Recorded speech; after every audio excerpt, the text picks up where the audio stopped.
And joining us now is Zack Smith, a legal fellow at the Heritage Foundation. Zack, good evening. Thank you for joining us. Does this surprise you at all that this bill made it out of committee and is now heading for a full House vote?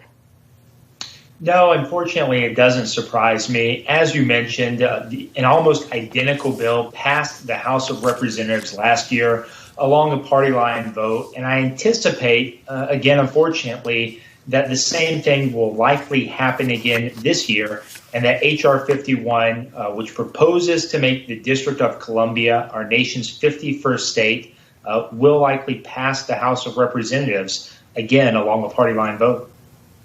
So the next logical question, you anticipate that it will pass in the House. What will happen once it makes it to the Senate? Well, it's a little bit different than it was last year, obviously, because the control of the Senate has changed in that interim time period.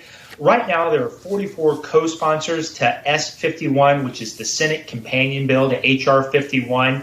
And so I think you're going to hear a lot of talk within the next several weeks about whether or not the Democratic members have the votes to pass this bill. And if they can get to 50 votes, whether they will be willing or able to abolish or alter the filibuster in order to pass this legislation, which, again, I think would be a very dangerous, a very grave mistake for them to do.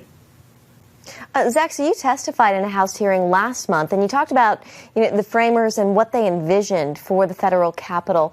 Is there a constitutional reason that the nation's capital is not a state? Yeah, absolutely. The framers envisioned that the seat of the federal government would be independent from any state. And there were really two reasons behind that. They wanted to ensure that the federal government could have physical control over the Capitol sufficiently to secure the officials who work there, the buildings that are there that house government operations. And they also wanted to make sure that no one state had an outsized influence on the operations of the federal government.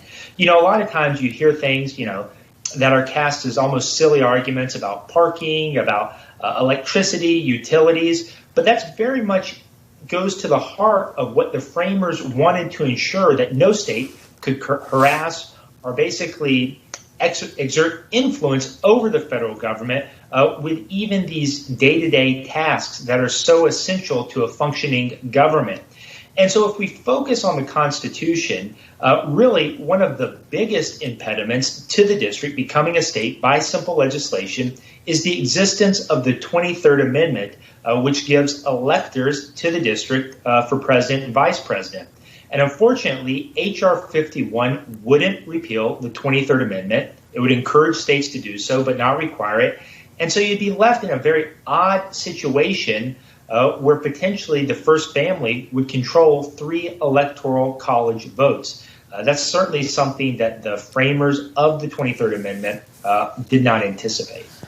Zack, final question here in just the last few seconds we have left. Would love to get you to weigh in on the argument of people who oppose the bill on how this would tilt the balance of power in the Senate. Well, look, I think it's certainly being brought right now because it is politically advantageous to the Democratic members of the House and the Senate in an attempt to add 2 new Democratic senators. But at the end of the day, politics aside, that doesn't change the constitutional issues. And historically, this has been a bipartisan consensus that a constitutional amendment is needed to change the status of D.C.